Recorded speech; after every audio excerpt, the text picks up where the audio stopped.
abasajja abamanyi abali wano Masembe, thank you very much. Nkugoberera musajja mulungi na bonna okulu bali Kazibwe Kapo na bonna mwebale nnyo.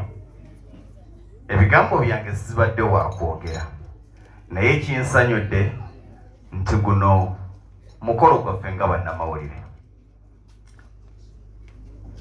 Kamera zintunuddemu olwaleero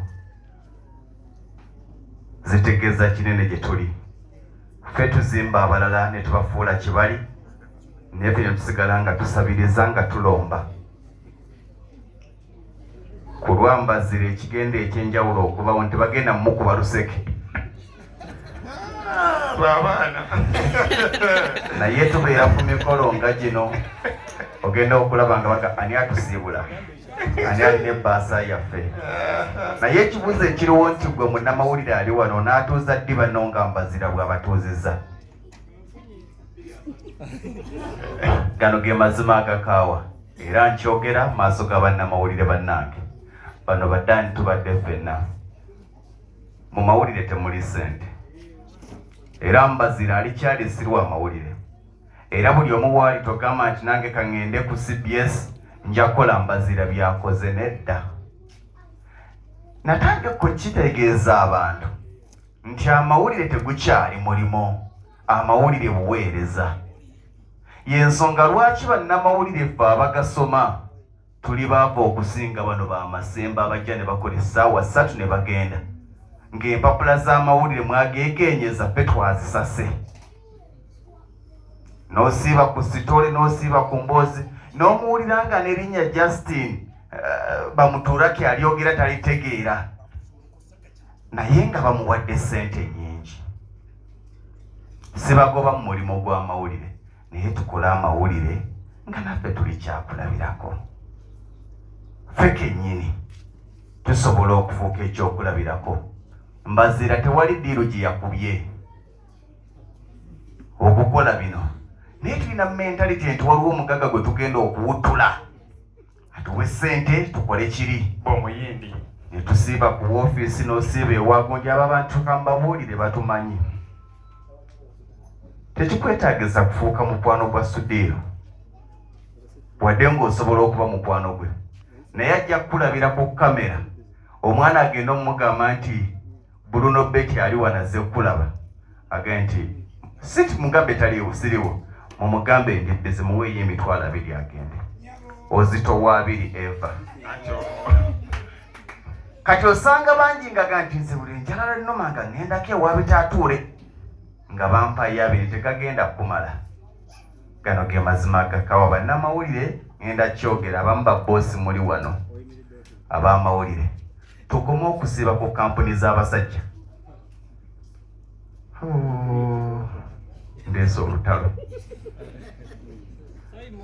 Ndeese olutalo naye tukoma okusiba ku kampuni z'abasajja tukole essaawa koloveewo.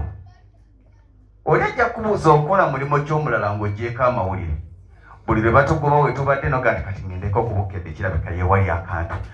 Tusiiba tutambula mu media houses naye mmanyi abaana bangi be baagoba ku media houses ezimu ne basaba emirimu ne gibabula kati bali successful batandika okukola ebyabwe. Okugobwa kwabwe bwe bwali obuwanguzi bwabwe.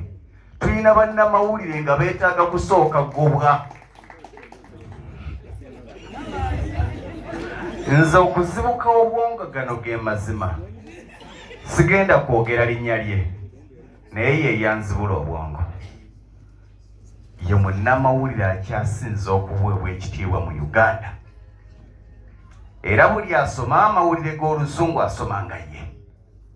Erinnya ndyerabidde buli eyagiranga bwe tutunuulira abaana bangi abaasomera ku Umukaati product za mukungu oyo yakola emyaka buli kimu yali principal na buli kimu naye twagenda okumuziika ng'alina linnya lyeggaga n'ennyumba yagaana okugwa.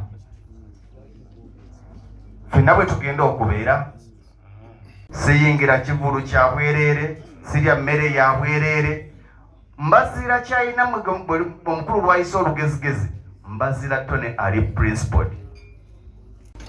Mbazira tone ali principal amanyi kyayagala nja bagamba bannamawulire baganda bange kanjogere ne bannamawulire tukyuse endaba y'ebintu.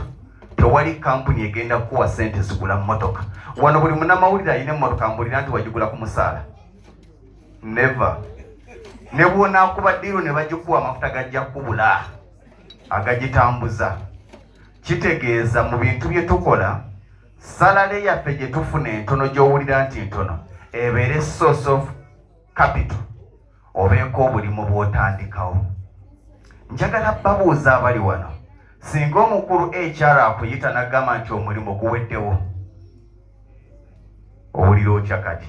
Bannamawulire, omulimu guweddewo, osobola okutambula n'omugaa nti weebala akadde konkozesezza, kaŋŋendeko mu mwanyi zange, oba kaŋŋendeko ku hardware yange, oba kaŋŋendeko ku ssomero lyange. Muwulira ng'ebizibu njogera binene naye ng'ate byangu kubanga bisoboka. Ŋŋendeko mu studio yange, kati mbazira Tony w'omulaba ne Ssuuna Ben. Abo abasajja bukedde si be bagyetaaga ye beetaaga. Mbazira CBS si yagyetaaga ye mwetaaga. Yali mu lubiri, yes, yali mu lubiri ng'ensi yonna esirise bweti. Siyisaamu maaso kampuni zaffe, naye tuuka akaseera nga kampuni eyo bwetali osobola gwe okubeerawo. Tuuka akaseera nga ne baba nga omusaala tebagukuwadde osobola okubeerawo. Nze nnyina abaana bemmanyi baatunuulira omusaala gwe baafunanga nga mutomanyi kye baakola, ne batandika bu restaurant bwabwe ne bu bizinesi bwabwe. N'amugamba tompa musaala gwo kubanga mutono atogamba kampuni tekola sente. Naye nga mention zifuuse mention, eno njagala eyitewo n'eno njagala eyitewo. Kwefulukuta asoma mention yange ebeera nnungi. Kwefulukuta osoma mention 10 mu shoyo ne ziba nnungi. Oba oliawo omugagga wa Samona nakubira, hardware world nakubira, nakuwaayo 5 azikuwadde ku magoba g'omukoledde. Bw'obanga osoma mention z'abaana ziba nnungi, ate bw'osoma eyiyo naye ojja kumbuuza nti eyange naasoma eri watandikawo. Kirowoozo ky'okukola Mbabulire baganda bange, nze waliwo abamanyi Lugonvu show. Gano ge mazima. Abaana bangi abali ku YouTube channels wano nga muzirina, nyinza okuba bwe mba nyinako obulango bw'abaala bennangira buli bubiri ezisigadde bizinesi zange.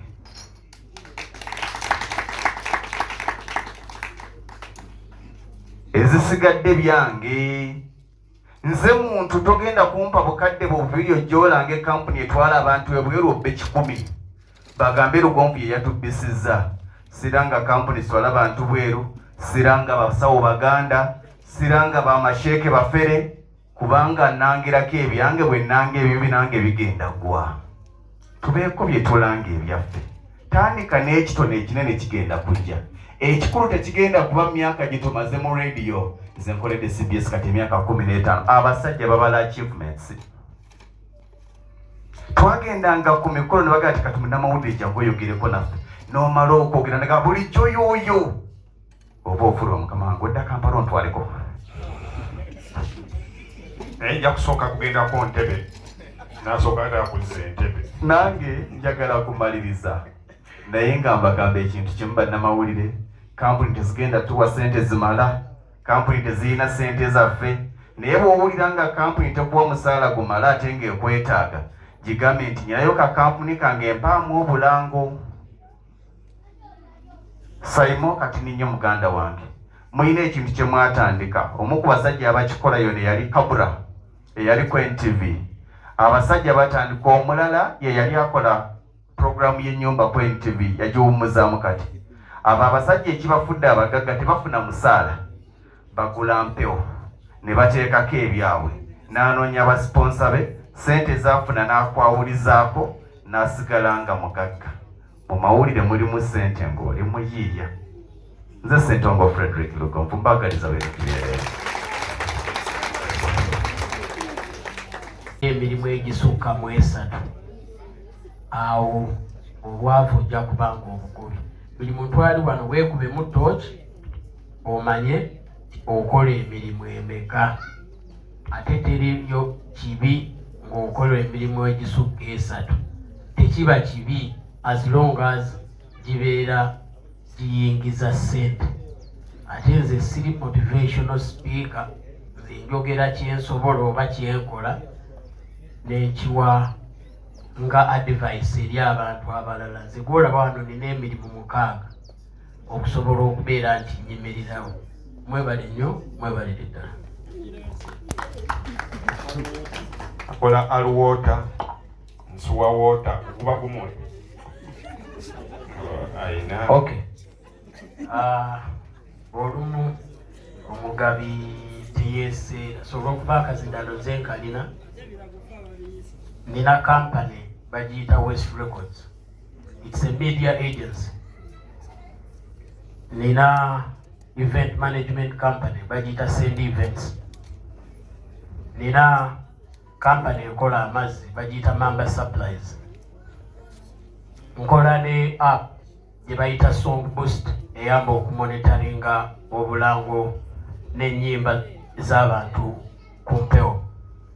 Nkola ne Dembe FM ejemeka 5 sebo. Kalitunzi.